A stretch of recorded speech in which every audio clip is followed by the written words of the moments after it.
안녕하세요. 파렴치한 어머님 때문에 남편과 이혼 소송 중인 30대 여성입니다. 솔직히 어머님만 문제라면 이혼까지는 안 했을지도 모르겠어요. 어머님이야 안 보고 살면 그만이니까요. 하지만 제가 이혼을 결심하게 된 건 피는 못 속인다더니 결국 남편도 어머님하고 별반 다를 게 없었거든요. 그래서 막말로 이혼하는 게 자랑은 아니지만 이혼녀라고 제가 이마에 써붙이고 다닐 것도 아니고 양아치 집구석에 돈 뜯기며 살 바엔 이혼하는 게 100번 1000번 낫겠더라고요. 남편하고는 친정아버지 친구분의 소개로 만났어요. 당시 저는 주변에서 일중독이냐 말할 만큼 남자나 연애에는 관심이 없었고 오로지 일만 하며 하루를 보냈거든요. 어쩌다 여유 시간이 나면 여행을 간다거나 배워보고 싶은 것들을 배우기도 했고요. 그런데 이런 제 생활이 제 스스로는 무척이나 만족스러웠던 반면 친정 부모님이 보시기엔 걱정이 되셨는지 급기야는 소개팅을 잡아오신 거 있죠. 그리고 중간에서 주선을 해주신 분이 아버지 친구분이라 하시니 제가 무조건 싫다고 거절을 할 수도 없었고요. 그리고 그렇게 만나게 된 남편은 의외로 저와 비슷한 구석이 많아서 말이 잘 통했어요. 일단 저나 남편이나 일하는 분야가 비슷하다 보니 얘기거리가 끊이지를 않았거든요. 그리고 그렇게 이야기가 길어지다 보니 어느새 다음 만남도 기약하게 되었죠. 결국 이후로도 몇 번의 만남을 가진 끝에 저희는 본격적으로 연애를 시작했고 만난 지 1년 만에 결혼까지 약속했습니다. 저는 연애를 시작했을 때부터 남편한테 양가에 손 벌리지 않고 결혼하고 싶다고 했어요. 사실 친정아버지께서 공장을 운영하고 계시긴 했지만 노후 준비라곤 사시는 집과 연금이 전부였거든요. 그래서 저는 언젠가 결혼을 하게 되더라도 어떻게든 제 힘으로 해결하고 싶었지 친정 부모님에게 부담을 드리고 싶지는 않았죠.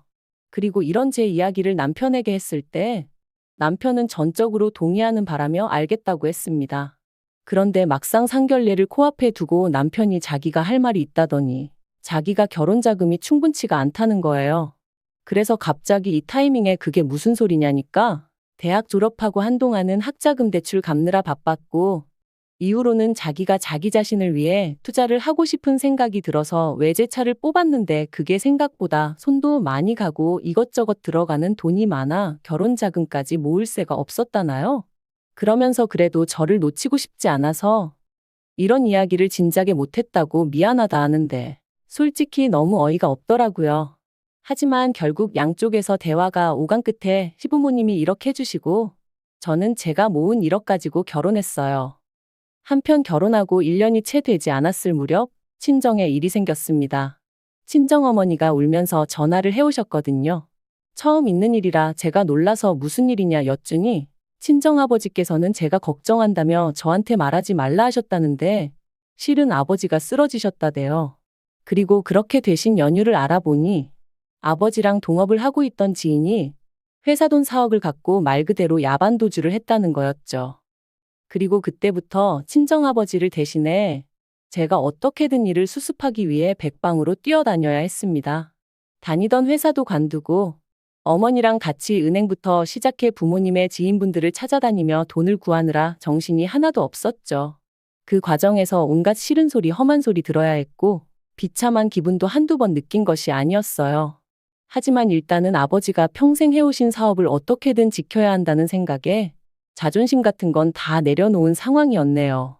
그리고 죽으라는 법은 없다고 결국 우여곡절 끝에 3억을 만들었습니다. 아니, 3억을 빚졌죠. 앞으로 어떻게 갚을 것인가 그건 고민할 틈도 없었고 고민해본들 답도 없었지만 그런데 문제는 도무지 남은 1억은 어디서 구해야 할지 알 수가 없었습니다. 차마 사채를 쓸 수는 없고 그렇다고 제 이름으로 대출을 받자니 그건 남편이 동의해주지 않았어요. 야속했지만 남편 입장도 이해가 되었으니 원망하는 마음은 없었습니다. 그리고 그렇게 도통 방법을 찾을 수 없어서 반쯤 넋이 나가 있던 때 시부모님께서 연락도 없이 저희 집에 오셨더라고요. 시부모님께선 저더러 아무리 그래도 그렇지 어떻게 네 아버지 쓰러진 얘기를 안 할 수가 있냐며 저를 나무라셨어요. 하지만 사실 저는 시부모님한테는 저희 친정아버지가 쓰러지신 것도 어쩌다 그렇게 되셨는지도 알리고 싶지 않았거든요.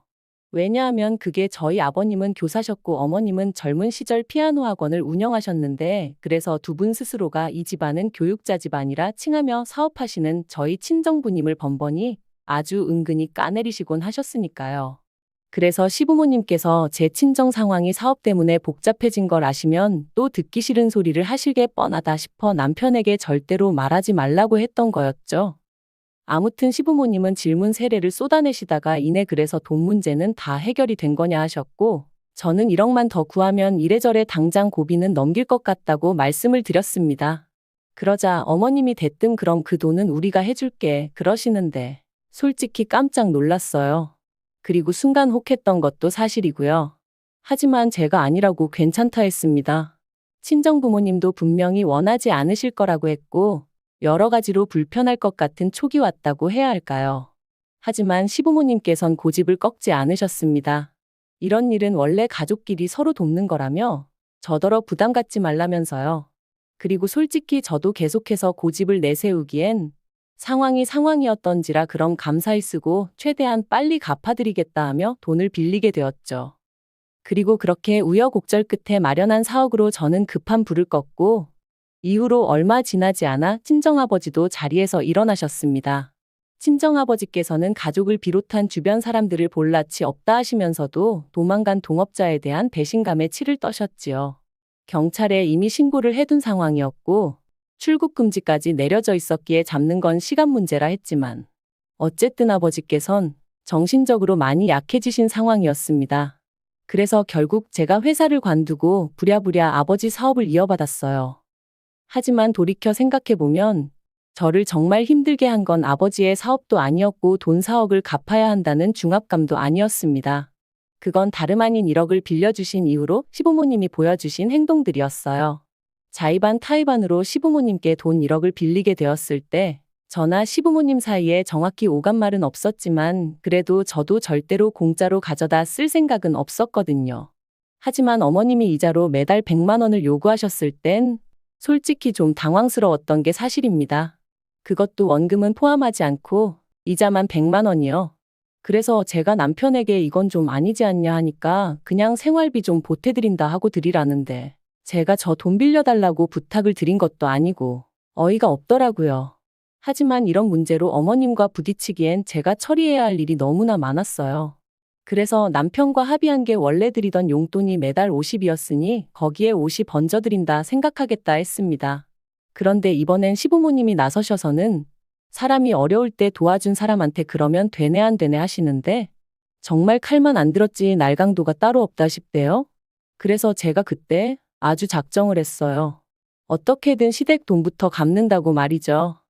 하지만 어머님 아버님의 횡포는 거기서 끝이 아니었습니다. 어쩌다 돈 100만 원 드리는 게 하루라도 늦어지면 저도 저희 남편도 아닌 저희 친정어머니께 연락을 하셨어요. 그리고는 이렇게 제가 밖으로만 돌 줄은 몰랐다 그러니 애도 안 생기는 거 아니겠냐. 우리는 교육자 집안이라 우리 수준에 맞는 참하고 조신한 아가씨를 원했다. 별의별 이야기를 다 해대시더라고요. 그러면 저희 친정어머니는 그래도 시부모님한테 1억을 가져다 썼다는 생각에 싫은 소리도 못하시고 죄송하다. 그리고 이런 일을 두세 번 겪고 나니까 진짜 너무 화가 나대요. 그래서 정말이지 돈만 생겨봐라. 내가 그 1억부터 갚는다 하고 일을 갈았다니까요. 그리고 그렇게 산지 2년이 다 되어가던 올해 봄, 저와 친정 식구들은 뜻하지 않은 연락을 받았습니다. 그건 바로 저희 공장과 오랫동안 거래를 해오던 중견기업이었는데 그쪽에서 저희 공장을 아예 인수를 하고 싶다는 것이었죠. 생산 라인도 추가로 설치하고 뭐 자세한 건 저희에게 말해줄 수 없다면서도 어떠냐 하는데 솔직히 저는 제발 팔았으면 싶었어요. 왜냐하면 그쪽에서 공장만 인수하는 게 아니라 저를 팀장급으로 데려가고 싶다고 했으니까요. 하지만 친정부모님, 특히나 일평생 사업을 꾸려오신 아버지가 어떤 심정이실지 도저히 모르겠어서 어떤 의견도 낼 수가 없었죠. 그런데 그 이야기가 나오고 하루 만에 친정아버지께서 팔아버리자셨습니다. 이제 이것저것 신경 쓰며 살기엔 만사가 귀찮다 하시며 동업자가 그렇게 날라버린 이후로는 솔직히 공장 생각만 해도 우라가 치밀어서 죽을 맛이셨다고요. 그리고는 저더러 잘 알아봐서 제값 잘 받고 팔아버려라 하시는데 진짜 온갖 감정이 복잡하게 뒤섞이면서 눈물이 다 나더라니까요. 일단 결정을 내리고 나니 이후의 일은 일사천리로 진행되었습니다. 제가 자세한 과정을 여기다 적을 순 없지만 결과적으로 저희는 13억이란 돈을 남겼어요. 저도 친정부모님도 모두 만족스러운 거래였고 이후로 남아있던 빚을 청산했습니다. 시댁에 지고 있던 1억도 갚았죠. 솔직히 계산해보면 1억 빌리고 1억 2천이나 드린 거지만 빌려준 사람하고 빌린 사람하고 마음이 같을 수는 없는 법이니까요. 이런저런 빚을 다 갚고 나니 남은 건 10억이었고 친정부모님께서 저에게 3억을 주시겠다 하셨습니다. 그런데 제가 거절했어요. 당장 그렇게 큰 돈이 필요하지도 않았고 어쨌든 친정부모님의 사업장이었던 만큼 두 분 노후 자금으로 쓰시는 게 맞다고 생각했으니까요. 그러자 친정어머니께서 그럼 당신이 잘 가지고 있다 훗날 제가 도움이 필요하다 할 때 주시겠다 하셨고 저는 그렇게 해달라 했습니다. 그리고 저희 친정부모님은 10년 넘게 타던 차를 새 차로 바꾸셨어요. 남들이 좋다 하는 외제차는 아니었지만 앞으로 두 분이 여기저기 구경도 다니고 그렇게 편하게 사시겠다면서요. 그런데 이제 이렇게 크고 작은 변화들이 저희 친정에서 생기니 남편이 도대체 무슨 일인가 싶었던 모양입니다. 참고로 공장을 팔았다던가 그런 이야기는 했지만 시시콜콜한 이야기는 안 했어요. 또 뒤에서 장사꾼이 어떻고 이런저런 이야기 나오는 게 싫었거든요. 그런데 저도 저희 남편이 그렇게 집요한 구석이 있는지는 몰랐는데 저 몰래 제 핸드폰이며 노트북이며 뒤져봤던 모양입니다. 그리고 그렇게 저희 친정부모님에게 목돈이 생겼다는 사실을 알게 된 거죠. 저더러 어떻게 이런 이야기를 자기한테 안 할 수가 있냐면서 난리가 났어요. 그리고는 아버님 쓰러지시고 나서는 그 공장은 제가 운영한 거나 마찬가지인데 어떻게 제 몫을 하나도 안 챙긴 거냐면서 막 화를 내는 게 아니겠어요? 그래서 제가 내가 괜찮다는데 당신이 그렇게 열낼 거는 뭐냐 했습니다. 막말로 공장 일을 제가 공짜로 한 것도 아니고 그렇다고 자기가 저를 대신해서 생활비를 다 댄 것도 아니었으면서 말이죠. 하지만 남편은 그래도 그게 아니랍니다. 그리고는 저더러 어떻게 자기 밥그릇도 못 챙기냐면서 한심하네 어쩌네 말이 심해지더라고요. 그래서 제가 잘 알지도 못하면서 그런 식으로 말하지 말라며 우리 친정부모님 재산이고 그걸로 두 분이 뭘 어떻게 하시든 딸인 나뿐만 아니라 그 누구도 이러쿵저러쿵 말하면 안 되는 거라고 쏘아붙였네요. 그런데 이 촉새 같은 인간이 이 이야기를 또 그대로 시댁에 전한 모양입니다. 바로 이튿날 퇴근하고 집에 왔는데 현관에 어머님 아버님 신발이 보란듯이 놓여 있었거든요. 어이도 없고 짜증도 나고 하지만 솔직히 말해서 남편이 모든 걸 알아버렸다는 걸 알게 되었을 때 이런 일도 생길지 모른다고 어느 정도 예상은 하고 있었어요. 그래서 어머님 아버님이 무슨 말씀을 하시건 정신 똑바로 차려야지 하고 마음을 다잡고 인사를 드렸죠. 그런데 어머님이 저더러 대뜸 괘씸하답니다. 저뿐만 아니라 저희 친정부모님도 전부 다 어떻게 사람들이 그럴 수가 있냐면서 이건 아니지 그러시는 거예요. 황당해서 빌린 돈은 다 갚았는데 도대체 무슨 말씀을 하시는 거냐고 뭐가 문제냐 했어요. 그랬더니 1억을 빌렸다고 1억으로 갚는 사람이 어디 있냐면서 공장 팔아 13억이나 받아놓고 어떻게 입을 싹 닦을 수 있냐 그런 말씀을 하시더니 대뜸 저더러 누구 덕분에 그 공장을 지켜낼 수 있었는지 벌써 다 잊었냐대요. 그리고는 덧붙이신 말씀이 가관이었습니다. 당신들이 아니었음 이런 날이 왔겠냐며 13억의 절반을 달라고 하셨거든요. 어이가 없어서 제가 막 웃었어요. 그리고는 제가 어머님더러 사채업자시냐 물었습니다. 1억 그것도 필요 없다 괜찮다 하는 걸 가족이 어떻고 저떻고 하시면서 빌려주셔놓고 2년 동안 이자라고 가져가신 돈만 2천이다. 거기다 그뿐이냐. 툭하면 내가 너희 가족한테 어떻게 했는데 하시며 이것저것 얼마나 많이 바라셨냐고 따졌죠. 게다가 그동안 저희 친정어머니 상대로 갑질도 어지간히 하셔놓고 그런 건 싹 다 까먹기라도 하신 건지 제가 어머님께 어디다 세게 머리라도 부딪히셨던 거냐고 물었어요. 그런 게 아니고서야 그동안 하셨던 행동들은 싹 다 잊으시고 대단한 은인이셨던 것 마냥 말씀하실 수는 없다고요. 게다가 13억의 절반이라니 지나가던 개도 웃겠다 했네요. 그랬더니 옆에 있던 아버님도 남편도 난리가 났어요. 13억의 절반이 제가 듣기엔 과할 수는 있어도 그래도 어떻게 며느리가 시어머니한테 말을 그따위로 하냐면서 말이죠. 그리고는 저더러 얼른 죄송하다 용서를 구하라면서 절반이 어려우면 못해도 3억은 내놓으랍니다. 듣자 하니 니네 친정부모가 어차피 너 3억 주려고 하지 않았냐며 그거 달라고 해서 가져오면 되겠다면서요. 정말이지 어머님 말씀하시는 걸 듣고 있자니 남편이 아주 제 핸드폰이랑 노트북을 샅샅이 훑었다는 것도 알겠고 자기들끼리 이러쿵저러쿵 말을 맞췄나 보다 싶은 게 오만 정이 뚝 떨어지더라니까요. 결국 그날 시부모님과 남편을 상대로 저는 말도 안 되는 언쟁을 해야만 했고, 결국 제 집만 간단히 챙겨서 집에서 빠져나왔습니다. 그리고 바로 친정으로 향했죠. 그리고 이후의 과정은 지리하기 짝이 없습니다만 결론부터 말하자면 남편과는 이혼하기로 했어요. 정확히 말하자면 저의 일방적인 통보였죠. 제가 먼저 남편에게 이혼하자는 이야기를 하려고 만나자고 연락을 했습니다. 그리고 그렇게 약속 장소에 나가니 어이없게도 시부모님이 따라 나와 계셨어요. 저를 보자마자 첫마디가 반성 많이 했냐는 거였고요. 어이가 없어서 이번에도 웃었습니다.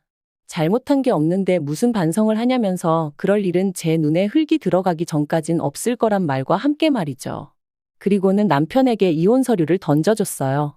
이거 주러 나왔다고, 조용히 협의 이혼했으면 좋겠다고. 하지만 소송으로 가는 것도 난 두렵지 않다. 그리고 애석하게도 남편은 협의 이혼은 못 해주겠다고 나왔습니다. 저더러 3억을 가져오면 해주겠다는데 제가 미쳤나요? 그렇게까지 이혼하게? 그래서 제가 그냥 법대로 하자 했어요. 솔직히 절대 제가 질 것 같지 않거든요. 시부모가 친정부모 재산 뺏어오라는데 그것부터가 제정신이 아니잖아요. 다행히 저희 둘이 살던 집은 전세여서 집주인에게 이혼 서류 냈다는 말과 함께 사정 설명하니까 뭐 그런 집구석이 있냐면서 계약은 빠른 시일 내에 정리해주겠다 했습니다.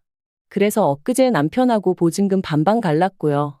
같이 쓰던 가정가구들은 시댁엔 둘 곳이 없다 하고 그래서 팔건 팔고 그렇게 정리했어요. 남편은 이혼을 안 할 건데 이걸 왜 정리하냐면서 난리부르스를 쳤지만 어머님이 먼저 그럼 이걸 어디다 다 두고 이고지고 살 거냐 화를 내시니까 찍소리 못 하던걸요. 참고로 어머님은 남편이 본가에 들어가 지내야겠다니까 내가 40 넘은 아들 뒷바라지나 해야겠냐며 아주 우울해 하시더라네요. 아무튼 지금 제가 바라는 건 그저 빨리 이 이혼 소송이 끝나서 다시는 그 염치 없는 면상들 안 보고 사는 것 뿐이에요. 혼자 잘 살다가 얼떨결에 결혼해서 이혼녀 딱지를 달게 된 게 억울하긴 하지만 인생 공부한 셈 치고 앞으로는 더 현명하게 살아가겠습니다. 긴 이야기 들어주셔서 감사합니다. 오늘의 사연은 여기까지입니다. 구독과 좋아요, 알람 설정해주시면 앞으로 더 좋은 사연으로 찾아오겠습니다. 감사합니다.